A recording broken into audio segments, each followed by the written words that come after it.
de un proceso de desarrollo y al lado decías un proceso participativo en diferentes países.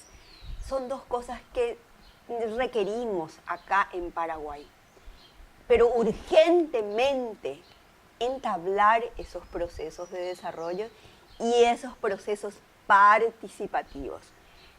Toda esa vivencia que adquiriste en estos 33 años fuera del país, ¿cómo lo podemos volcar en Paraguay dentro de esos tres niveles que nos estás hablando, del nivel nacional, regional y local, y empezando por el nivel local?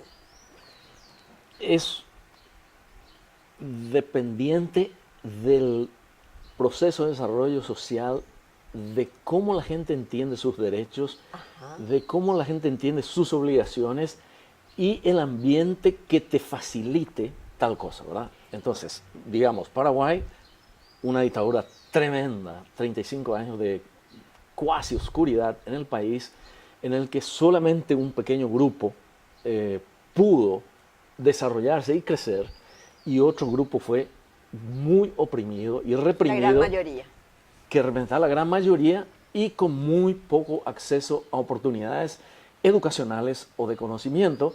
Entonces permearon el nivel de entendimiento de todos y cada uno de nosotros.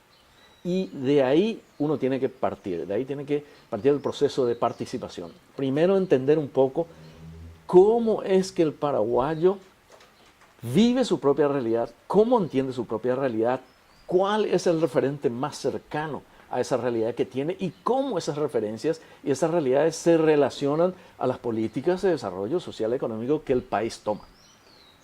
Hoy día, sí puedo ir rápidamente en eso, hoy día la política paraguaya es lo más crudo y duro del neoliberalismo, en el que la parte económica y el crecimiento económico es más importante que cualquiera de los otros derechos que el paraguayo tiene.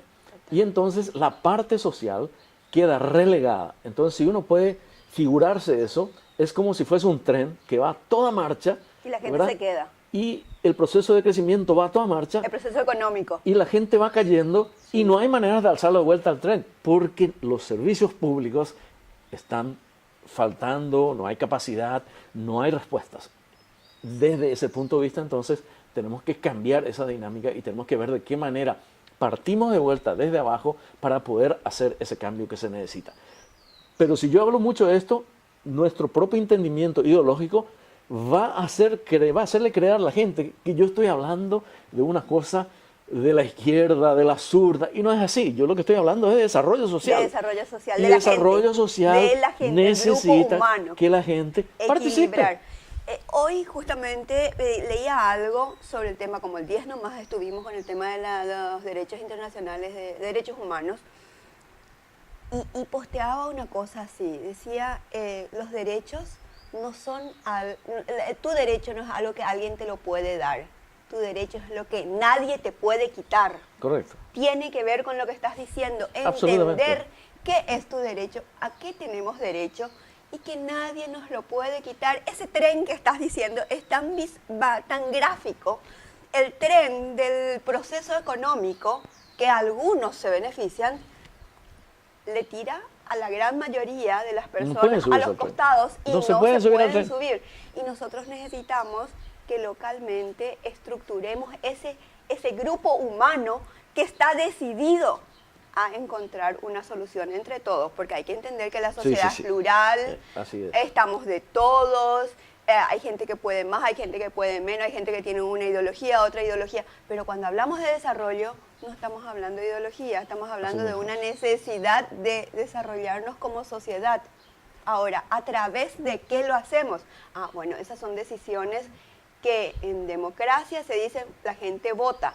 Sin embargo, lo que vos estás proponiendo es muy interesante y muy gráfico lo del tren, porque si entendemos que el tren partió y se va y unos cuantos se van a beneficiar con eso y la gran mayoría se queda, correcto, esta gran mayoría tiene que entender que su proceso de desarrollo depende de su participación.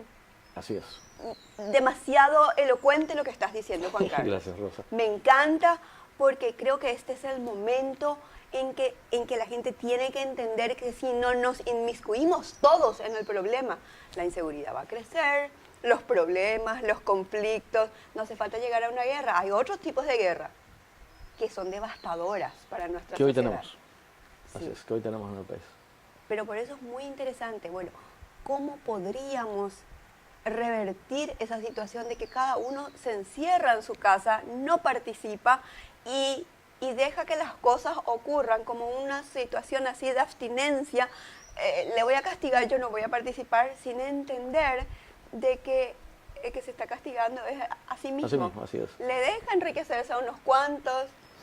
Hay un dicho que acuñó Platón, y estamos hablando de varios siglos atrás, incluso antes del Imperio Romano, que es el primer grupo humano que desarrolla leyes y de donde toda la civilización occidental realmente parte, ¿verdad?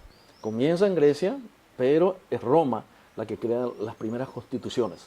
Y es Roma, las constituciones de Roma fueron copiadas por todos los países occidentales. Sí. Una cosa interesante. Y desde ese punto de vista, entonces, Platón dice, si tú eres un ciudadano que no se inmiscuye en política, entonces vas a ver que uno menor que tú o más mediocre que tú manda a hacer lo que desea en el país. Y acá tenemos muchos ejemplares, ¿no? Y no hace falta decir más, ¿verdad? Entonces, pero de vuelta, si uno considera un poco todo ese proceso de participación paraguaya en esta apertura social y apertura política, entonces un poco mi propia visión, y eso que yo no soy sociólogo, es que cada vez que hay mucha presión sobre el paraguayo actúa. Y sale a la calle y hace ruido. Pero cuando no hay esa presión y están los elementos como para que la inteligencia de uno mismo, la astucia de uno mismo, se desarrolle para poder generar ese cambio, somos apáticos. Entonces, en la dictadura, todo un grupo de gente fue torturada, encarcelada, se manifestaba, era garroteada, y esa misma gente hoy día no sabe cómo hacer que esta democracia sea diferente y que responda a las necesidades del país. Entonces tiene que venir un nuevo grupo, y ese nuevo grupo tiene que partir de los procesos en que los representantes sociales, representantes de la ciudadanía o de aquellos grupos de interés, no importa de qué tipo sea, a nivel departamental, a nivel distrital, empiecen a levantar sus voces. Pero no hace falta levantar las voces y el garrote. Claro. ¿Ya? Lo que hay que hacer es sentarse a una mesa y negociar, pero negociar entre todos y entonces ir desarrollando ese proceso. Cuando ya no hay maneras de que el que te está escuchando cambie de posición, entonces se utilizan los derechos políticos. Claro. O los momentos de votaciones. Ya no estamos en los 60s o los 70s en el que si no te gustaba algo podías empuñar un machete o empuñar un arma. Claro, y ahora hay otra arma que se llama voto. El voto y la participación. Y la participación. Entonces, tenemos que entender qué es participación y tenemos que entender qué es votar. Acá no hemos entendido qué es votar. ¿Y qué diferencia hay entre votar y elegir? ¿Y qué diferencia otra vez hay entre elegir un día y participar todo el tiempo? Correcto. Porque la gente cree que su única participación posible es ir ese día a votar. Así es. Porque también entiende que la democracia nuestra es solamente representativa. Y es mentira. La Constitución dice representativa, participativa y pluralista. Pluralista. Quiere decir, la izquierda y la derecha pueden contender. Izquierda, derecha, centro, tiene todo. que haber tolerancia y la tolerancia tiene que nacer de uno mismo y desde ahí entonces formar lo que va a ser diferente y lo que va a ser útil para el país. Denominador común, educación.